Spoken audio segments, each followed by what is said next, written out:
Hi guys, welcome to വീലിൻ. നമ്മുടെ ഈ പ്രപഞ്ചത്തെക്കുറിച്ച് നമ്മൾ കൂടുതൽ അടുത്തറിയും തോറും അത് കൂടുതൽ കൂടുതൽ നിഗൂഢതകൾ നിറഞ്ഞതായി മാറിക്കൊണ്ടിരിക്കും. നമ്മുടെ ഈ കൊച്ചു ഭൂമിയും നമ്മുടെ സൂര്യൻ ഉൾപ്പെടുന്ന കോടിക്കണക്കിന് നക്ഷത്രങ്ങൾ അടങ്ങിയ നമ്മുടെ മിൽക്കി വേ ഗാലക്സിയും അതിരുകൾ എന്തെന്നു പോലും നമുക്കറിയാത്ത ഈ മഹാപ്രപഞ്ചവും എല്ലാം തന്നെ രൂപം കൊണ്ടത് 13.8 ബില്യൺ വർഷങ്ങൾക്ക് മുൻപ് നടന്ന ഒരു ബിഗ് ബാങ് അഥവാ മഹാവിസ്ഫോടനത്തെ തുടർന്നാണ് എന്നാണ് ശാസ്ത്രലോകം പറയുന്നത്.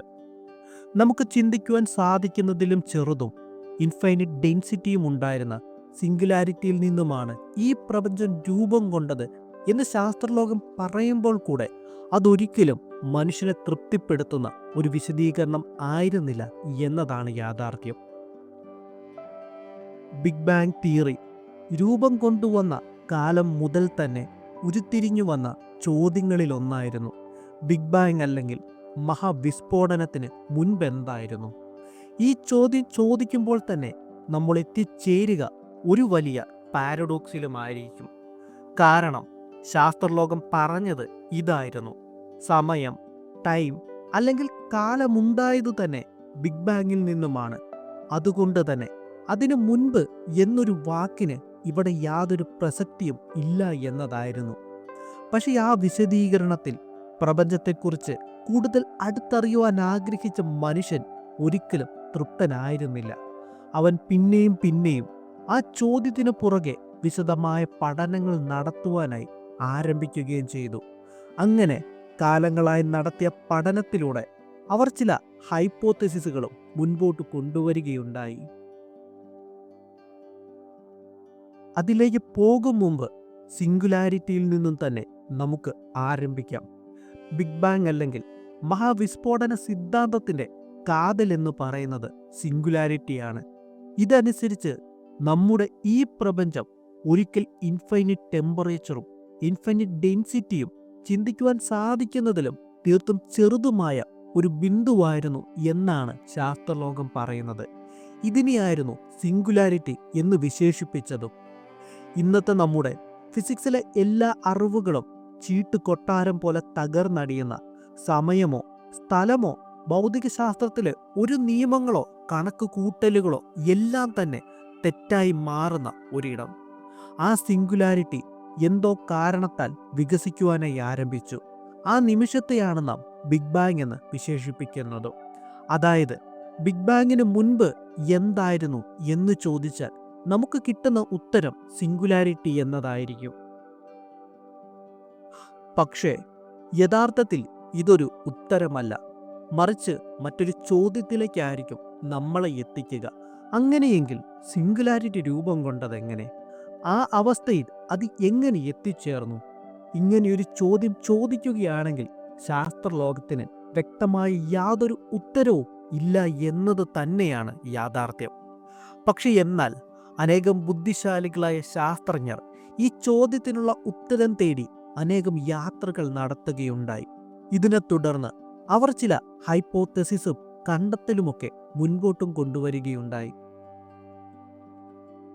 അതിൽ ഒന്നാമത്തെ ഹൈപ്പോത്തസിസാണ് quantum fluctuation hypothesis. Quantum mechanics അനുസരിച്ച് പൂർണ്ണമായി ശൂന്യത എന്നൊരവസ്ഥ നമ്മുടെ ഈ പ്രപഞ്ചത്തിലില്ല. ശൂന്യാകാശത്തിൽ പോലും നിരന്തരമായി ക്വാണ്ടം ഫ്ലക്ച്വേഷൻസ് നടക്കുന്നുണ്ട്. അതായത് വളരെ ചെറിയ സമയത്തിൽ വളരെ ചെറിയ സ്ഥലങ്ങളിൽ ഊർജവും പാർട്ടിക്കിളുകളും സ്വയം ഉണ്ടാകുകയും അവ അപ്രതീക്ഷിതമാകുകയും ചെയ്യുന്നു. ഈ സിദ്ധാന്തം പറയുന്നത് ബിഗ് ബാങ് ഇത്തരത്തിലുള്ള ഒരു ക്വാണ്ടം ഫ്ലക്ച്വേഷൻ്റെ വലിയ ഒരു രൂപം മാത്രമാണ് എന്നാണ്. ഒരു ക്വാണ്ടം വാക്വം എന്നും നിലനിന്നിരുന്നു എന്നും അതിൽ നിന്നും ഒരു ക്വാണ്ടം ഫ്ലക്ച്വേഷൻ ഉണ്ടായപ്പോൾ നമ്മുടെ യൂണിവേഴ്സ് പിറവിയെടുത്തു എന്നുമാണ് ഇത് പറഞ്ഞു വെക്കുന്നത്. ഇവിടെ ബിഗ് ബാങ്ങിന് മുൻപ് എന്നത് ഒരു ശൂന്യമായ അവസ്ഥയാണ് സൂചിപ്പിക്കുന്നത്. പക്ഷെ ഇത് മറ്റൊരു ചോദ്യത്തിലേക്ക് നമ്മളെ കൊണ്ടുചെന്ന് എത്തിക്കുകയും ചെയ്യും. അങ്ങനെയെങ്കിൽ ആ ശൂന്യത എവിടെ നിന്ന് വന്നു? ഈ തിയറി തുടക്കത്തെക്കുറിച്ചുള്ള നമ്മുടെ ധാരണയെ പൂർണ്ണമായും മാറ്റുമെങ്കിലും പക്ഷെ ചോദ്യം അവിടെ തന്നെ നിലനിൽക്കുകയും ചെയ്യും. രണ്ടാമതായി മുൻപോട്ട് വന്ന ഹൈപ്പോത്തിസിസ് വളരെ രസകരമായ ഒരു സാധ്യതയായിരുന്നു മുൻപോട്ട് വെച്ചതും. Cyclic universe theory. ഈ തിയറി അനുസരിച്ച് പ്രപഞ്ചം ഒരു തവണ മാത്രം ജനിച്ചതല്ല, മറിച്ച് ഒരു ചക്രം പോലെ വീണ്ടും വീണ്ടും ആവർത്തിക്കപ്പെടുന്ന ഒന്നായിരുന്നു എന്നാണ് മുൻപോട്ട് വയ്ക്കുന്നത്. ആദ്യം പ്രപഞ്ചം വികസിക്കുവാനായി ആരംഭിക്കുകയും പിന്നീട് ഗുരുത്വാകർഷണം കാരണം ചുരുങ്ങി ചുരുങ്ങി ഒരു ബിഗ് ക്രഞ്ച് സംഭവിക്കുകയും ചെയ്യുന്നു. ആ ബിഗ് ക്രഞ്ചാണ് അടുത്ത ബിഗ് ബാങ്ങിന് കാരണമാകുന്നത് എന്നായിരുന്നു ഈ ഒരു ഹൈപ്പോത്തിസിസ് മുൻപോട്ട് കൊണ്ടുവന്നത്. ഈ തിയറി ശരിയാണെങ്കിൽ ബിഗ് ബാങ്ങിന് മുൻപ് എന്തായിരുന്നു എന്ന ചോദ്യത്തിന് ഉത്തരമായി വരിക മറ്റൊരു പ്രപഞ്ചത്തിൻ്റെ അവസാന കാലഘട്ടമായിരിക്കും എന്നാണ്. എന്നാൽ നിലവിലെ നമ്മുടെ ഡേറ്റകൾ ഈ തിയറിക്ക് അനുകൂലമല്ല എന്നതാണ് മറ്റൊരു വസ്തുത.